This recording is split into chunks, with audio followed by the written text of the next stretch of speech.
So to get kind of inspired, let's go ahead and watch a video real quick on what GIS is. So.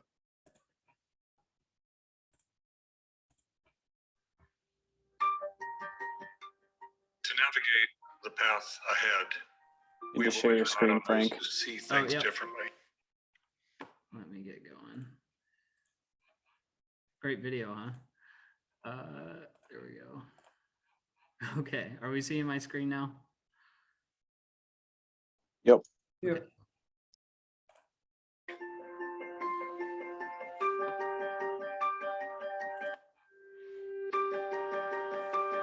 To navigate the path ahead, we've always relied on those who see things differently.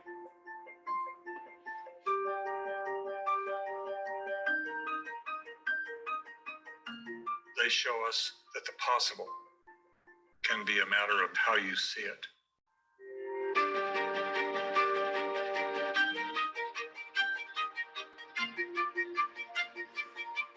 Today, as change accelerates and complexity grows, now more than ever, we need those who can see what others can't to find our way forward. Over the years, many who see differently have shared with us how they see the future. Their vision continues to inspire us.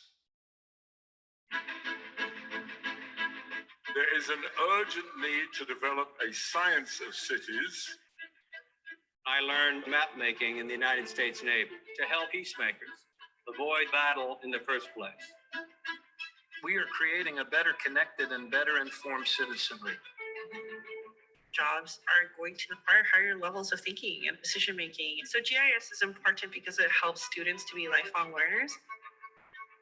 This is polio, a devastating disease which we can wipe off the face of the earth. That shows the power of GIS to help us change the future. I think the absolute cutting edge of map making has to do with mapping the brain. These are going to be some of the most intricate maps humans have ever built. 80% of the species on the planet are still unknown to science. So task number one, to try to save species, we're going to have to be doing a lot of mapping. We emerged through our long path of evolution by using our brain. Using our brain, rivers that we've utterly polluted can be once again made to run clean and pure. Places that have been utterly destroyed can be given another chance. If we just use the technologies, join together with our minds and our hearts, there will be a different world, one that will be happy that your grandchildren and mine will have on into the future.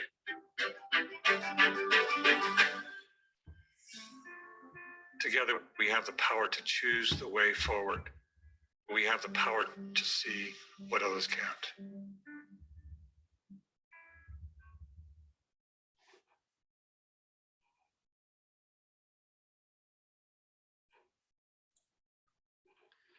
Okay, so Esri, made that video for us. Esri is a large company that makes a lot of this map making technology. They're not the only ones out there, but they do a very good job of explaining what GIS is. So just giving some credit out there. So now that we're a little bit familiar, right? GIS solves a lot of issues in the world. And so even at a micro scale, we can work with GIS to solve problems. You don't need to be, the expert in map making. As you could see, that one guy, he was a neuroscientist, right? Wanting to map the mind. The other person was just a biologist, and the person talking to, he's kind of one of the founders of GIS, but in his own ways, he's not as technical as the people that design the software. So today I want to just show basically how to make a map. I was going to show you how to collect data, but unfortunately that part deprecated. So we'll go ahead and just jump into making our own maps today. So that link that I provided in the chat box, if you want to follow along, you certainly can. Otherwise, this is being recorded, so you'll be able to view this later, and you can certainly follow along then. And so the link that I provided, it's called google.com/mymaps. It used to have the capability for you to go out and collect data. So Instead, what you can do when we're done, you can download the KMZ and upload it into other apps. But let's go ahead and do a brief overview of what this is and how it's beneficial to you. So when you first start, you're not going to see everything I'm seeing, mostly because you won't have any maps. Yours will be empty. And so this is a series of all the maps that I've worked on, made, etc. So you can see here, I was doing a demo of a bike ride map earlier, and then here's like some random maps. They're kind of untitled, but like this is city data here for utilities. More city data. Here's like where I was actually mapping a car accident that I was in, trying to explain like how the accident happened. And so let's go ahead and create a new map.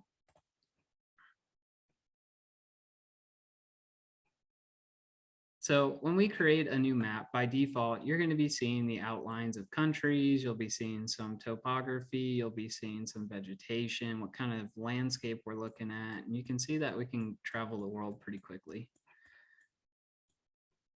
The nice thing about this is we can save a map title. So if we want to go ahead and title this something, let's think of something interesting. Let's do another bike route map. So bike route map. Maybe that's a bit redundant. Oh well, add a description if you would like. I'll just call this a demonstration of making a bike route map. I'm gonna go ahead, click save. And so immediately when we're looking through this, we'll also see that we need to find a place to start. So I'll go to my hometown. Thought about doing Brookings, but you know, let's do Brookings actually. No, we'll do my hometown because in order to show you the next part, we're gonna have to see where my location's at. So Valley Springs, South Dakota, that's where I'm from. Real small town, some of you may be familiar. You'll see that when I did that, it actually wanted to create a layer for me. So if I hit that plus button, it will convert those cities right into a layer. We don't care to do that, so I'm gonna go ahead and click delete this layer, and you'll see that nothing's there. It'll say import. If you want to, you can certainly import CSVs, Excel sheets, things like that, that has associated data. Even your Google Earth files, for those of us who are familiar with working in Google Earth, you can upload those in here as well. So let's go ahead and look at some of the base map options. So base maps in geography or GIS have become kind of a common thing, right? We look to the USGS and other larger governmental agencies or even some private sectors of geography in order to provide these beautiful maps for us. Google Maps provides a base map. USGS provides a base map. There's different ways that you can stylize it, things like that. We'll go ahead and just look at the aerial because the aerial is going to be the most useful in the situation where we're creating a bike route. Aerials, the imagery is only ever as good. And I said aerials, sometimes satellite. The imagery is only ever as recent as the company provides it. I'm not sure what year this is at, but if you come down here, you can see sort of who owns that imagery. And so USDA, Maxar, some of the bigger well-known entities there. And then when we come up here, we can see the different items. So select items, that allows me to drag the map. This marker here will allow me to create a marker. Line will allow me to create a line. And so if we need to be super specific, we can click on the measure and we can measure out where we want it to be, stuff like that. Okay, enough is enough, right? We're all familiar with some of these base map things, some of the basics. Let's look at how to create a map. First off, let's go ahead and pick our subject. So what is our subject and what is it that we're looking for? Well, we want to do a bike route and we kind of want to know like what kind of vegetation is out there. So let's do bike route, just real simple bike route. Now you're saying, well, what if I want to have different types of bike routes? We'll get into that as we get moving. The next thing is we want to have a vegetation layer. So let's go ahead and call this vegetation. Vegetation includes like trees, bushes, brushes, shrubs, things like that. Whatever you really want to put. And if you want to put something else too, you certainly can, like businesses, whatever. Now that we have these two layers going, let's go ahead and look at the different types of information we want to provide it. So immediately we'll see that, let me just do that again. In order to see that data, you click on the three dots here, and then you click Open Data Table. In there, you can go ahead and click on the little drop down, either here or there, and you'll see Insert Column. So every time you add a column, you're adding a new way to add data. So imagine like an Excel sheet that we're keeping track of all the different types of vegetation, right? In order to do that, we need to know what kind of vegetation or what kind of bike route. So let's go ahead and name this bike route layer. We'll give it an ID, a way to identify the bike route. So that way, if I want to have several bike routes, or say I have a very, very large group of bikers, and I say, okay, we have too many people, let's go ahead and split this up. You'll go route A and I'll go route B. And so let's go ahead and do that. We've created that identification there. So click on this layer. So you'll see it doesn't really show when I do that, but when I click on it, you'll see it start working. I'm going to click Add Line or Shape. And so let's just start. We will just start over here. We'll just say we want to ride our bike all the way down Broadway, down Dunham, through the alleyway, maybe not the smartest, and then we'll end it here. And so I'll go ahead and double click there.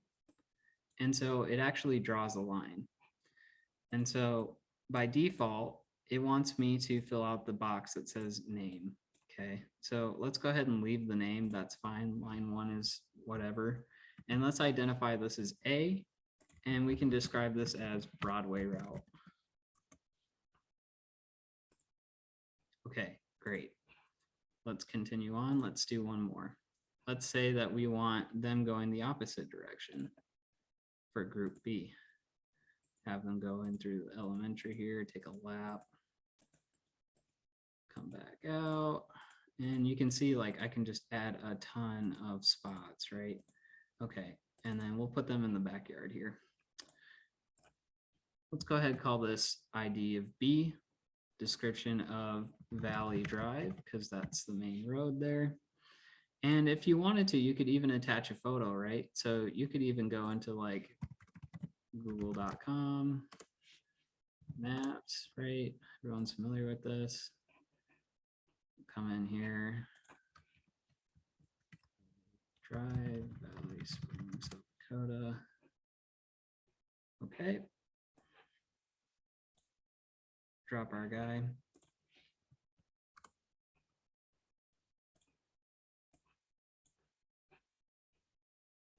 And so all I'm doing here is I'm just finding something interesting to attach, right? That's all I want to do. I just want to add something interesting. So capture.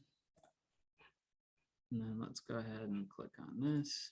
So I'm back inside my map now, by the way. I know I kind of went off to La La Land there, but now I'm back. I'm attaching the photo now, right? So pictures and then capture. There it is. Click open. Okay, great. So now for whoever is riding their bike knows that that railroad is there. So when I click on that link again, right? There it is. And so in order to make this more clear to the people who are going to be riding their bikes, let's stylize our map based off of this ID. So that way they know which route A is and which route B is. It's almost there, right? It shows purple and blue, but I kind of want to do Jack's color. So let's do yellow for route A. And then down here, you'll see that I'm modifying the line width. This makes it much, much more apparent. You know, in less complicated situations, you usually want to bump that up, right? B, let's go ahead and bump that up. And we want that to be blue. And it looks like it already is. So we've got our bike route situation set up and ready to go. Now I'm ready to go ahead and start creating some points. So in GIS, you've got points, lines, and polygons. And so that's what we'll be drawing today. Let's go ahead and add a vegetation. So if you remember, we've got to click on the open data table, and then we need to add a new column. let's do insert column after, and let's call this veg type. It's a type of text. Just leave it as text. We won't get into the details of that, but you got text, numbers, dates, things like that, right? In a number, you can only put numbers, and dates, you only put dates. So if you wanted to have like a date collected, stuff like that, great idea. So let's go ahead and click on this layer like we did before on the other one. We'll click add marker. And I want to add in some trees. So in order to simplify this, this is actually what I'm going to do. I'm going to type tree. And so if you want to get crazy and start putting spruce and all sorts of things, let's maybe do that. Put pine. Click save. Okay. Great. And so let's add in one more so I can show you this quick trick. And we will just call this, I'm not good with my trees, so no judgment, please. There we go. And so let me slow down. Okay.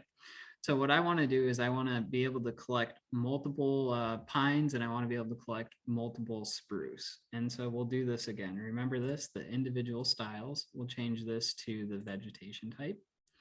And then it's asking me if I want to turn labels on. Let's do that. Wow, that's nice. Now I can see what that's named. And if I want to too, right, you can have the layer display different than what's on there. So let's go ahead and change it back. So that way I know 0.1 and 0.2.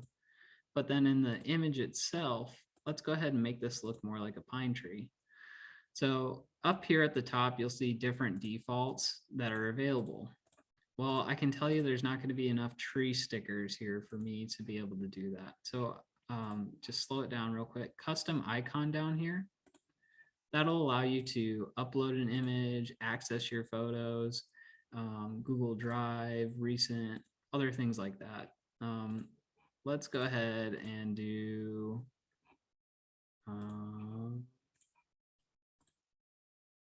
Google image search. There we go. So, and here's a pine tree. You know, you could even do like pine tree clip art. There we go. That's a little bit nicer. Go ahead, click select, and then I'll hit OK. And then I want to update this one as well. So let's go ahead and update that. And what do we want? We want spruce clip art. That pretty much, yeah. Okay, so there we go. So we got two different types of symbols going on here, right? And so now if I want to more quickly add like a spruce tree, for example, should be able to just put in spruce, and then you'll see that it updates it.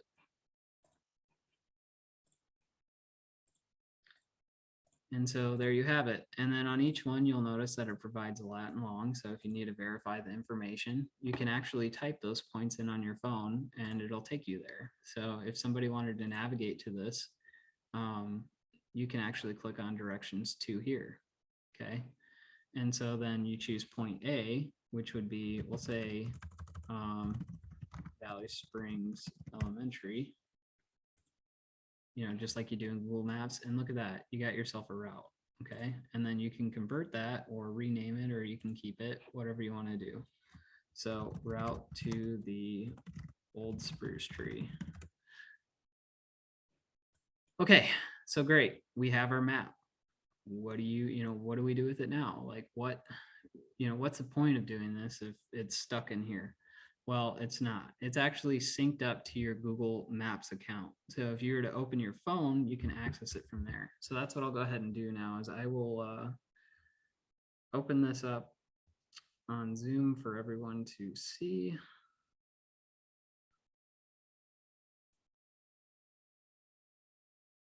There we go.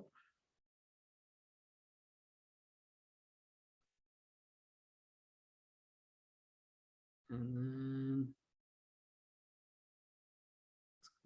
choose screen. Don't want it recording audio. There we go. So we'll stop other screen sharing. There we go. Okay. Let's go into Google Maps. Okay, great. So now that we have Google Maps open, we want to be able to actually use this map. Won't be able to collect data, unfortunately, this time around, maybe in the future. And so let's go ahead and figure out how to access that. See the save button that I've highlighted? That's what you'll click on. You click on saved. Well, you know, make sure you're logged into your Google account, otherwise this won't work. And so you'll see all these different options. I've created some favorites, and so you can see favorite places, labeled places, etc. This isn't what we want. We actually want what's in here in the Maps tab. Click on the Maps tab, and you can see now that we can access that bike route. And just like that, you can do more info about it. You know, you can navigate it. So if I want to do directions to the tree here, it'll actually tell me how to get there. If I need to do a, let's see, let's back out of this. If I want to see what the legend is, you click on View Map Legend, and then there it informs everybody of what's available to them. So bike route A, bike route B, so it's real obvious. Really, that's it. We can certainly take some questions either now or later. Feel free to ask questions, but I think we should we can keep moving on here. So I'm gonna stop sharing my screen. There we go.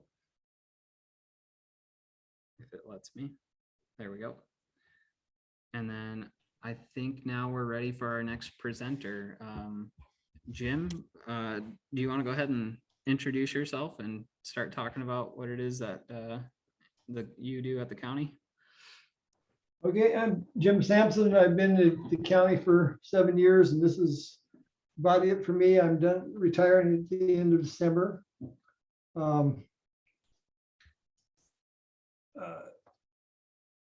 My duties are mostly maintaining layers and making maps. So we have parcels are the big deal. I told the Jacob Bremer, the head of equalization, I do 70% of my work for him. I'm not sure that's right, but that's what I told him anyway. But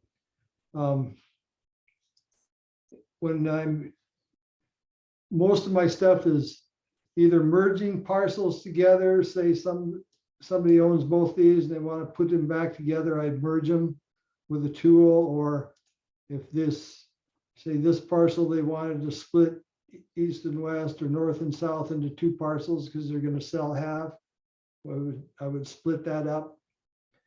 And all the rural parcels are evaluated by their soil type and the quality of the soil. I usually keep the soils turned off because they're cluttery, but it shows each different type. The best soils are rated a 1, and then they go down from there. So the second best is 0.995. And if you see back on here, there's as low as there's 0.41. I thought there was a 0.3 something. There's a pond there basically, so that makes that one. And there's a creek running through here, so that lowers that value. 866 is pretty high, but so the equalization wants to know what the soils are on these 3 parcels, say, excluding that rural residence. And so I have a tool here called Soil Iterate that I can run, and what it does is takes each parcel, clips the soils out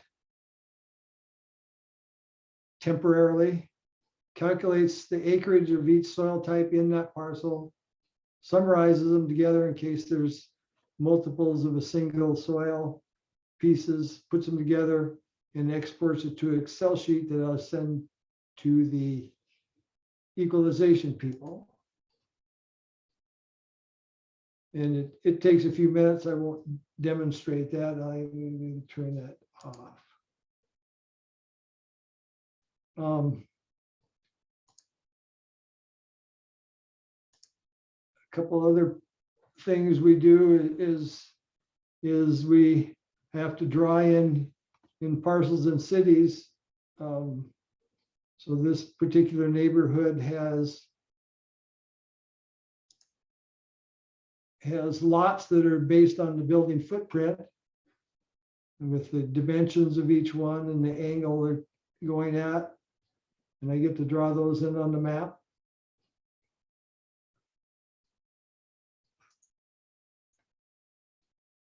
And that's the same area here. These have been drawn in. They're drawn in as a lot first, and then there's blocks in there. There's lots, blocks, subdivisions. That's the different colored areas.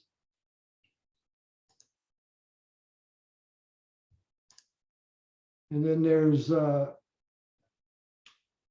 this is a new lot where I would get the plat that goes with that. Looks like this. It's got a, I don't keep track of the easement. That's this area around the gray area around that, but drawing the lot.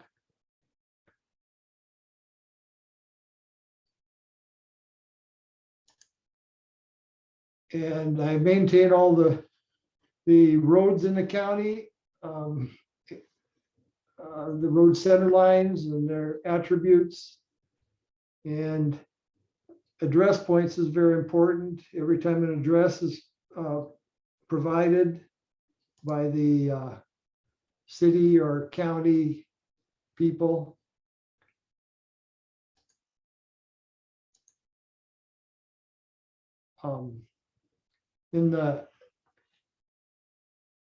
this is an area in the what is called the joint jurisdiction area of the county, which is outside the city limits of Brookings, but within a 3-mile radius approximately, which is this pink line.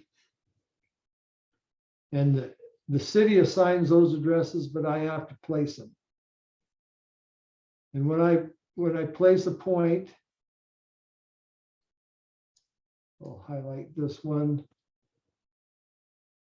And I fill in this address and the address number and the city, the municipality, or sometimes it's rural or the closest city that's the post office for it. And then I have a little tool, address point fill here, that defaults to Brookings area. But it takes the information that I put in plus some basic information that from like the object ID and fills in all these other fields for me. Takes quite a while for maybe a minute or two for each point. If I have multiples, it can take quite a while. So I can let that run and go elsewhere. I can even work on the, open up another map and work on it. Bookmarks. City addresses are signed by the city. They tell me what the lot and block is. And then I place the point generally centered in that. This is a duplex, so that's why those aren't centered. There'll be a duplex there. Someday it'll show up on top of the building and I can adjust it again. Rural addresses. We have a grid on every line, every street in the county. They're generally a mile long, so they're divided into 100 pieces or 50 pieces on each side, 00 through 99. So to figure out where this, if somebody's gonna put a driveway in. So this one's 05 and the driveway comes out of 05. If they were gonna add a house over here, and the driveway came there, it would be, their address would be 48111. Or if it was across the street, it would be, there looks like a driveway there. That would be 48112. That determines where that goes. Try to place the point on the, where the building's gonna be, but it's generally addressed from where the driveway is. An exception, kind of an exception to that is these wind towers. We have over 100 wind towers in the county and they're addressed off the road next to them.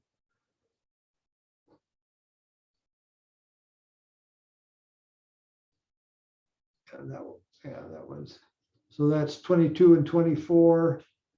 They're basically lined up, but they need a different number. So that's how that is done.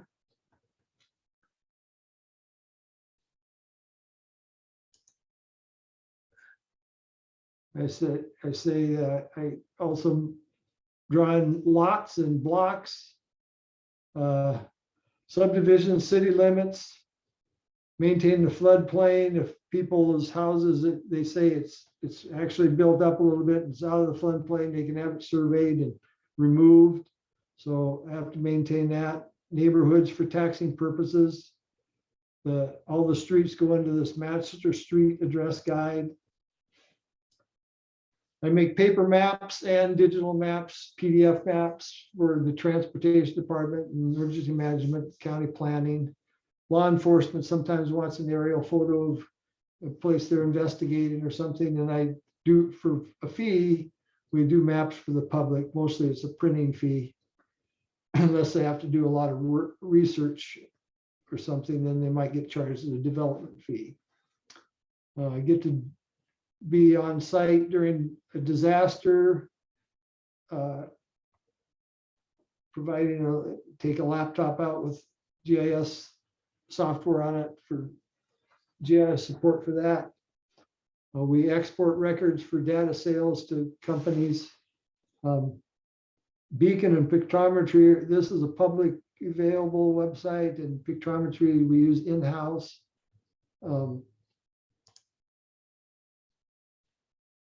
This is the pictometry, what the pictometry site looks like. It has oblique pictures of the whole county. So you have a location, you can change the view, you're looking at it. Equalization can, before they go inspect the site, can kind of have an idea. We can measure the height or length of things. That broken down old silos, 28 feet tall. This building is about 39 feet wide, maybe 38. Approximately, they can get approximate dimensions of things.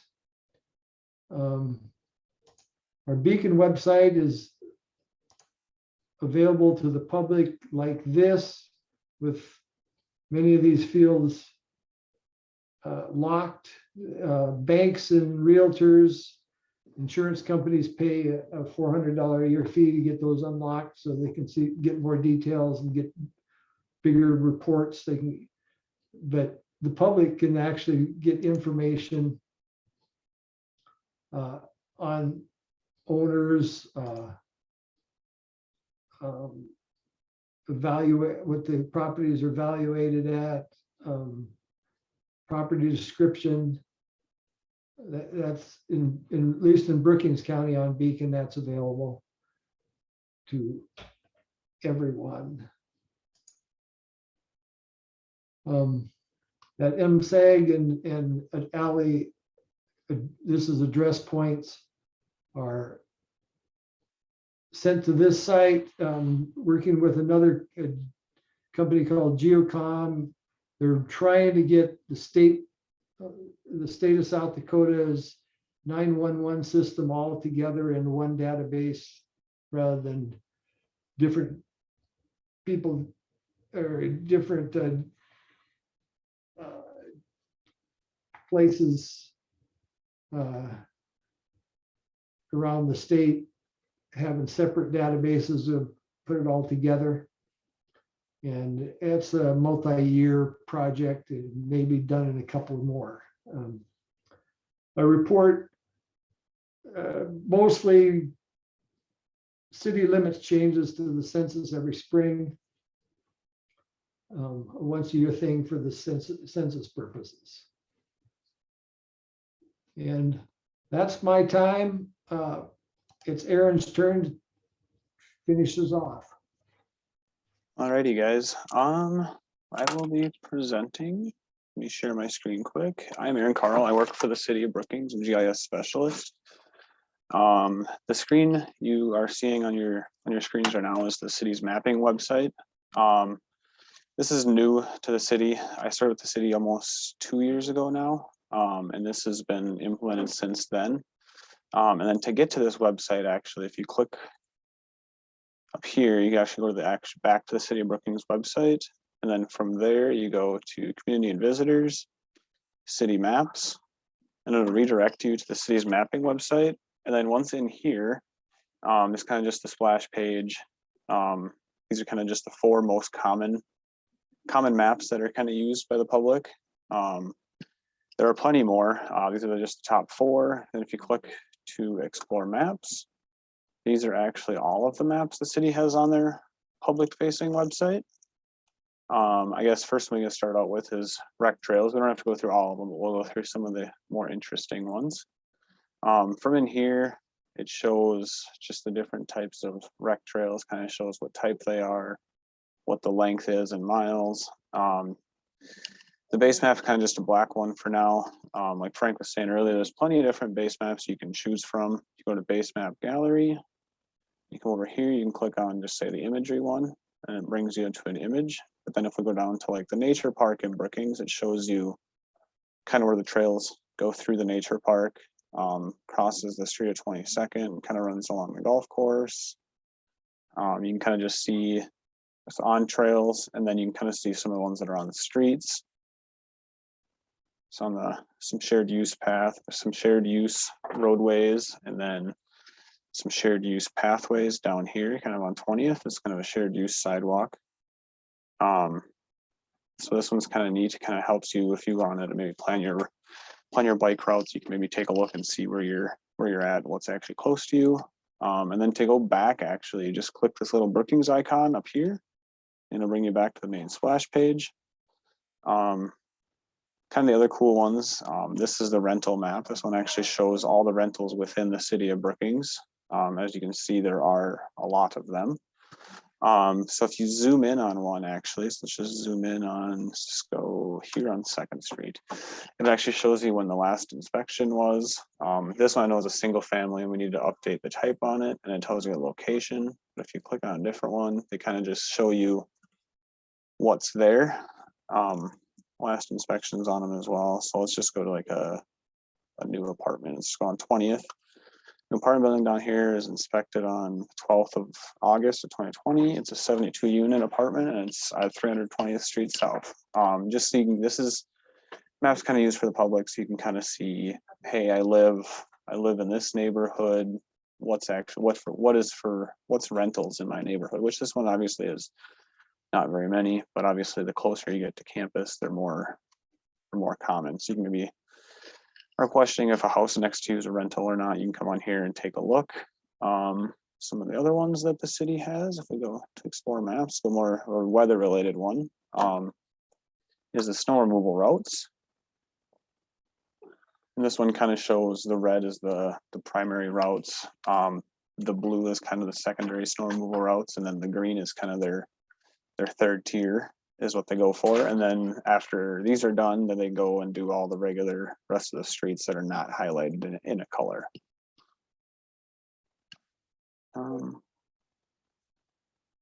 This one's kind of an interesting one. This one's kind of a mix of soil types, floodplain, just various types of information like that. This is kind of the suitability model for development within the city of Brookings. Purple is areas that are not really good for development. Kind of some severe limitations, or purple is actually moderate limitations, my bad. Red is severe limitations and blue is low limitations. As you can see, we're kind of, as you get over here, you kind of get close to the river, so it's kind of red. And on this side, there's some creeks and stuff that run through, and then again, that's why that's red. And you kind of got these little fingers that come up through here, kind of through some wetter areas and just poorer soil types. And then, yeah, like I said, there's just a bunch of different ones on here. Annexations, historic districts, the beta bus safe route. If you're a college student and you know where the routes are, you can come onto here and you can actually click on. So this is the blue is the actual route it takes, and then they're numbered as they stop. So the first stop's here. Second stop, they go out to here, third, and then if you actually click on one of the stops, it actually tells you when the stops actually stop at these spots, what the name of the stop is, address of the stop, and what route it's on. Yeah, this is kind of the city's mapping website. There's just a bunch of different information on your garbage schedules, just kind of your more public facing stuff. We'll go on to some of the stuff on the internal side. This one's kind of neat. This is showing all the street sign inventory within the city of Brookings. As you can tell, there's actually a lot of street signs. This project was actually started by Frank, and it's kind of been continued by us at the city. If you go into here, we can actually click on one of the street signs, and it tells you so they're inspected once a year. What the install date is, date if it was replaced, and then it also tells you the last day it was inspected, so February 1st of this year in the morning. But then it also has images attached to it that actually show, obviously this was the installation of the sign. So we can actually kind of keep track of the city's assets. Another cool one that was a joint venture between the city and Banner was this one. This one kind of shows all the areas the city has been in to fix potholes, rutting, patchings, just various type of different needs that the roads need. If we click on one, again, it'll tell you where it's at. We need to watch it or do we need to repair it? Which this was a repair. The initials of the employee that repaired it or inspected it. It was inspected on 18th of July 2018, but it was fixed on the 24th of July in 2018. This one you can kind of see, maybe it's a little area, there's a little bit crack right here. And then this is kind of an image showing what they fixed.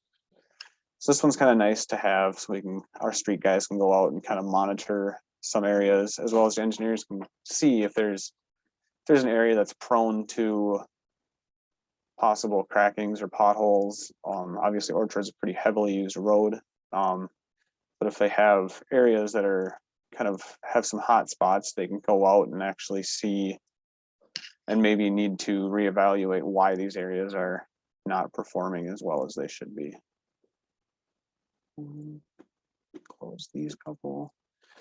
This one is a joint venture. This is kind of a dashboard the city and engineering department uses. So BMU goes out and inspects and cleans out all the storm sewers within the city. The blue is the areas that they're actually have been cleaned. So there's obviously some areas in the older part of town, as well as areas down kind of on the southern part of town.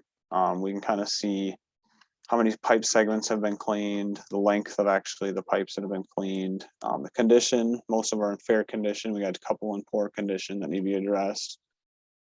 Infiltration, and then over on the right, you can actually see who the inspector was, what they did, what the length is, what the condition, just general information that we can kind of track, so we know how the infrastructure in the city is actually how it is.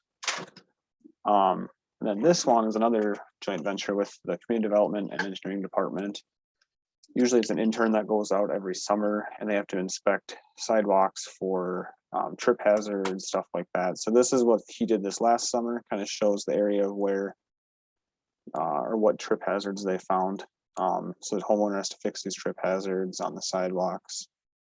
And then I think this one might be my last one. It is my last one. This one was, this one kind of shows the hot spots for the snow removal parking bans for last winter. On here, you kind of see that the brighter the color, the more common, I should say, or the more points that are in these areas are. And throughout these, there's actually, we can kind of cycle through some of them. This isn't just kind of internal, so we can kind of see, hey, maybe we need to do some more advertisement in this area saying, hey, parking ban gets in place, you need to move your car. You can see that a lot of the hot spots are actually up by campus, which isn't, I guess, surprising, but you can kind of see this. You can see there's just a bunch of them kind of just in this area. That's why this is, as you zoom out, it gets brighter. So that's kind of, this one was kind of a joint between the PD, police department and community development office, which I work in. And then kind of some stuff on the side. Now let's kind of just go to, this is kind of the I don't know if you guys see my ArcGIS Pro map or not. This is kind of where we do all the internal stuff. From in here, Not we yet. have, what'd you say, Frank? No, we don't see your. Gotta switch Okay. screens. Okay, there we go. Maybe I got it now. There you go. Okay, so this is kind of the internal stuff. This is where I usually kind of do my workspace, and then we export it to online. So there's just like some future growth stuffs, information. This one's kind of neat, the Brookings growth. If I turn this one on, we can actually see the new houses from 2018 and 2021. We're looking out in Timberline development. So this is kind of, they're kind of color coded to what year they are. So green's 2021, orange is 2020, and pink is 18 and 19. So you can kind of, we can kind of monitor and watch as the development grows. This is all within every development within the city. So it's kind of nice. We can kind of see where the city's growing as it's growing as well. This is kind of development that Jim was showing earlier. Obviously, you can kind of see, and it's kind of almost done in phases. Pink was a couple of years ago. Green is this year, and orange was last year. So it's kind of in phases. And then some of the other kind of cool things on here is this K-3 school boundaries. This was kind of a project that multiple entities helped with and did. This one actually shows how or where each student for each school goes. So Dakota Prairie, which is down here, just south of 20th Street South and just to the west of Main. This pinkish red area is kind of where the students in that school are kind of drawn from. The blue one is the Maderi School, and then the green is kind of Hillcrest. So we can kind of, this kind of shows where students are kind of pulled from for these K-3 elementary schools to kind of keep it even amount of students. And yeah, so that's kind of that. And then kind of some other things on, like I said, there's just a bunch of information we have on here. Street department, stormwater stuff, different aerials. So you can kind of see if we zoom into, I'm trying to think of an area that might go down here to the Arbor Hill development. There's a couple different aerials we have. So this is the 2019 aerial as the background, but if I click it off, you can see a little bit of the changes. So yeah, so there's a little bit of, you can see a little bit of construction down here and some construction work going on in here. But if we turn this one off, we don't see as much down here. Same up here, it looks like. And then there should be, they're kind of, you can kind of see, so we can kind of see the different changes in aerial photography, which is taken every 3 years. So we should be getting a new one next year. But that's kind of all I got. Kind of just some of the stuff that we're kind of working on internally. Zoning is kind of see the different zonings throughout the city. And